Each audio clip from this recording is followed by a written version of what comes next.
Hey, welcome back to another episode of the She's Making an Impact podcast. I'm your host, Rachel Ngom. Today, we're going to be talking about secrets to automating your business today. You can probably hear it. I'm totally getting over a cold.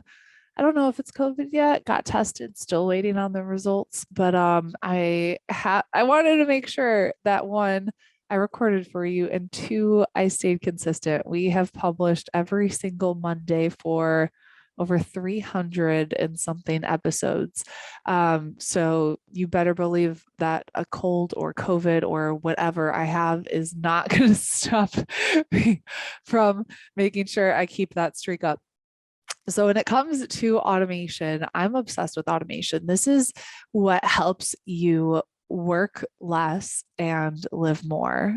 Like having the right systems in place, it's so important. So I brainstormed. I'm like, what are the things that we do in my business that make it possible for me to work as little as I do, and impact as many people as we do? So I got 8 things for you that I think are really powerful that are going to support you. Okay. So the first thing that we use to automate is Zapier. Zapier, Zapier. And this is a tool where you can like the combinations and things that you can do are seriously limitless in Zapier. It's basically a way for you to connect two apps together to create some kind of a task. So I'll give an example of 3 different Zaps that we use to automate. Okay. So one is we save a Zoom interview or my podcast that I'm recording right now, and it automatically will upload it. So we upload it on the cloud and it will send it to Lizzie's Gmail. Lizzie's our social media manager, our podcast editor. So as soon as I hit record, it's recording on the cloud. I don't have to sit here and upload it and send it to Lizzie. It's set automatically where as soon as I end the meeting or stop the recording, Lizzie's going to get an email with that recording. So I don't got to do none of that. I used to do that and I was like, why am I spending so much time doing this? This is silly. I don't have to. All right. Another idea for Zapier. We use Typeform to get applications. So we did this with Typeform. You can probably do it with any kind of form that you're using because Zapier is amazing like that. So anytime I'm going to try not to have like a coughing fit on you because that's not cute. So anytime we get an application for somebody that wants to work with us, we use Typeform and it automatically uploads it to a Trello board that we're using for our enrollment team. And so the Typeform comes in, they see it in their Trello board, it automatically gets uploaded to whoever's card it is. So they see it right there. It's pretty cool. Next one, we use Zapier. Anytime we get a new client, this is specifically for the Pinterest management side of our business. Anytime we have a new client, they get added into active campaign when they purchase. There's like tagging that goes on when they purchase. So it's an active campaign, and then it automatically creates a task in Asana. So the trigger for that one is when a new client is added in active campaign with this tag, create a new task in Asana and assign it to our Pinterest manager. So they get that. So that's pretty cool, right? Like, and that's just like the tip of the iceberg of what you could do with Zapier. There's like a million other things that you could do, but I think that's pretty cool. The next thing that we use to automate is just a Google Drive. Like it's anything that we can put in there to create systems and automation, we do. I don't think I do anything super fancy, but I just got like it's really organized with folders and all of that. So it's not really automation, I would say, but it's more like the system that we have of using Google Drive and the different folders to keep things pretty streamlined and simple and to keep my brain organized. I definitely operate in folders and I need that organization. When I see people that have like 5,000 emails that are unread or all of that, I can't handle it. Like I get to inbox 0 as much as I can. And I'm like, yes, it's clean. We're all different though.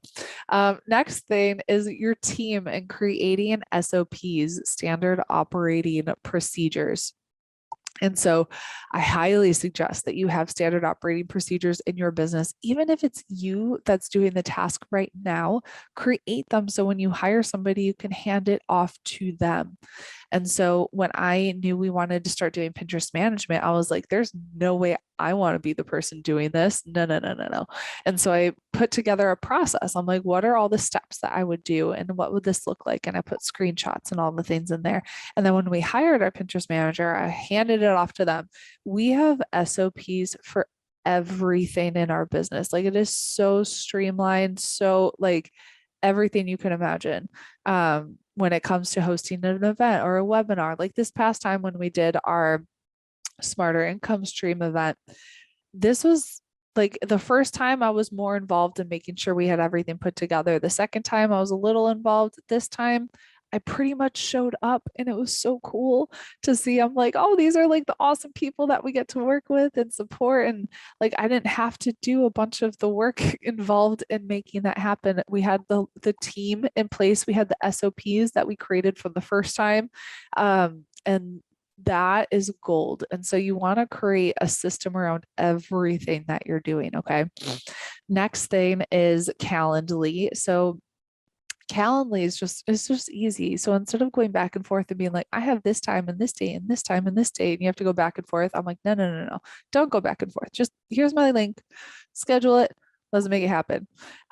Speaking of scheduling, Google Calendar is the next thing that I use. I use Google Calendar like my life is on Google Calendar. I was just talking to my husband because he was like, because I'm going out of town. And he's like, I need to know the kids and French school and baseball and all these things. And I'm like, he wanted me to just like send it to him via messenger. And I'm like, no, can I just add it to Google Calendar? Because then I can put the location. And if it's repeating, I can make it repeating. And then I can add you as a guest. And I'm like, it makes it so easy. And I can set an alarm for you. He's like, okay. He's like, I'm trying to get him on board with that.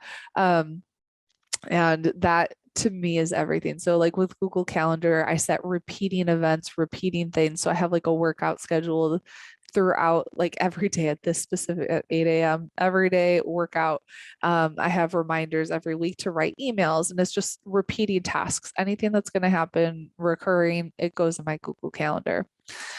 Another way that you can automate is creating an email nurture sequence. I love this. So anytime someone's on your email list, they're going to get a series of emails that are automated that your email provider will send out. And so this could be as long as you want it to be. Like you could have 20 emails if you wanted to.